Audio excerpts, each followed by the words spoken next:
Hi guys, it's Greg with Buy the Bootstraps, btbootstraps.com. Check out the store, check out Facebook, check out the social media links.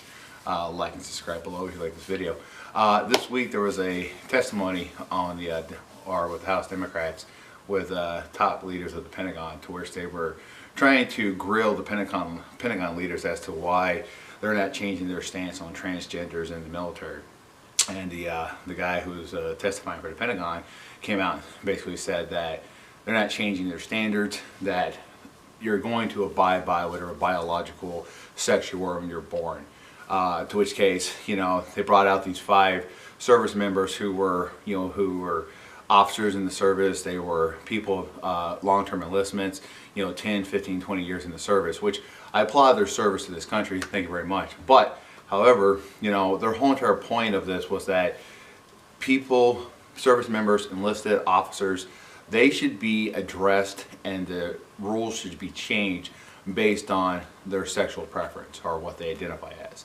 And the military has come out and said, no, we're not going to do that. We're going to base it off of your biological sex at birth, which I applaud them for doing that.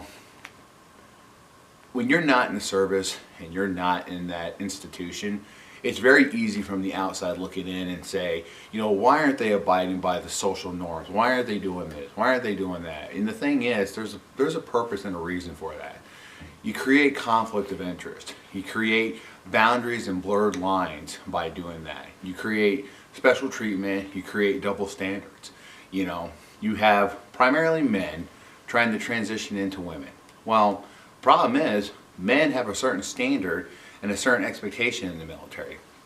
And believe it or not, when people talk about, well, that shouldn't matter because you shouldn't discriminate. Yeah, actually you really should discriminate.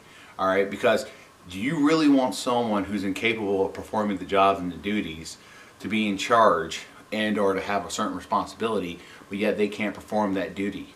That's why the military discriminates. And they do it all the time.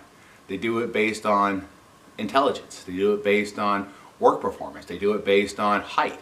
They do it on weight. They do it on whether you're too skinny, whether you're too fat, whether you're too big, too small, whether you have the muscle capabilities to perform certain jobs, certain tasks. And they not only do it within the military, but then they do it within the branches.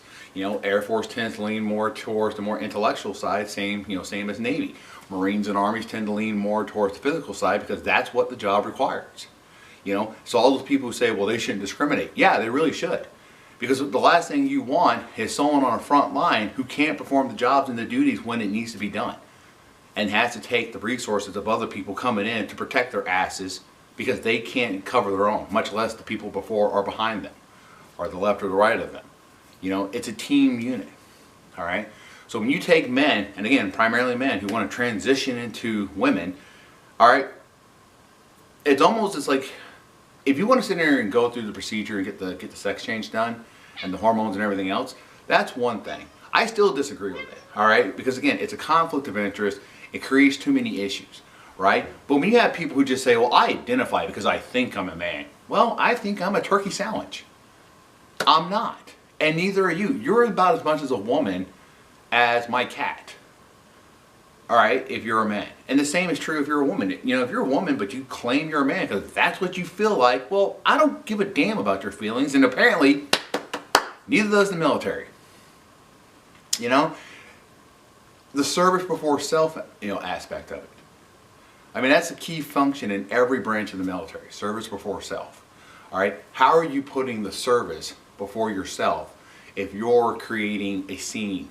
Alright, and when I say by scene, I don't mean like a commotion as though it's a bar fight. I'm talking about it creates instability within your unit.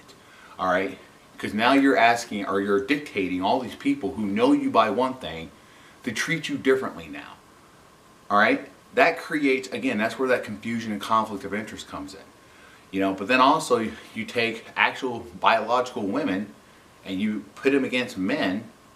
You're now telling those men that the standards that they would have to perform if they were listed as a biological man don't apply. That their physical standards are lower, that their capabilities are lower, that their expectations are lower. And I know, ladies, this might be a shock to you, but that's how it is in the military. When you're a female, because they acknowledge the fact that most females, for the most part, have lesser physical capabilities. Now, where they lack in, where they have lesser physical capabilities, they might make up more in, say, intellectual side of things. I can't really say. It's hard. That's hard to determine, right? But there's a reason why they have those standards the way they have them. And if you have someone who sits there and says that, hey, I now identify as this versus that, those standards would have to be applied to that person. Well, how does that better the military? If you have a woman who decides I'm now a man, but she can't do the physical standards, what do you expect the military to do at that point? I personally don't even like the fact that they have women in the military with double standards. Like dual standards. I don't mean double as like you can do one thing and not the other. I mean dual standards.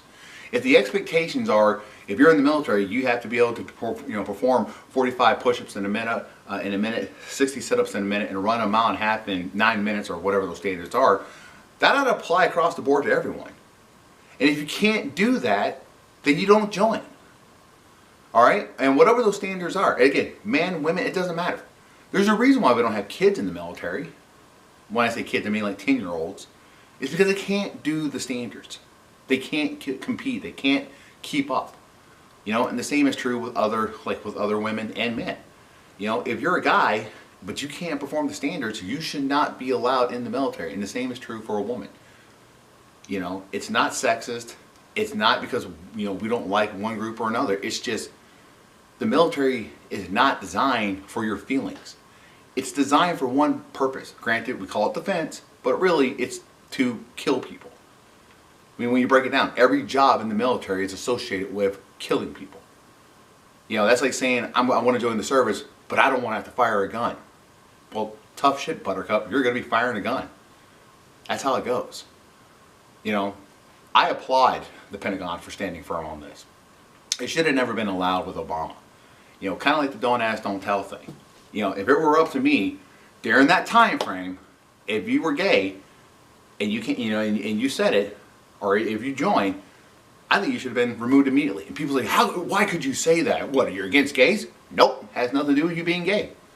What it has to do with the fact that you lied. You lied to get in. You hid who you are.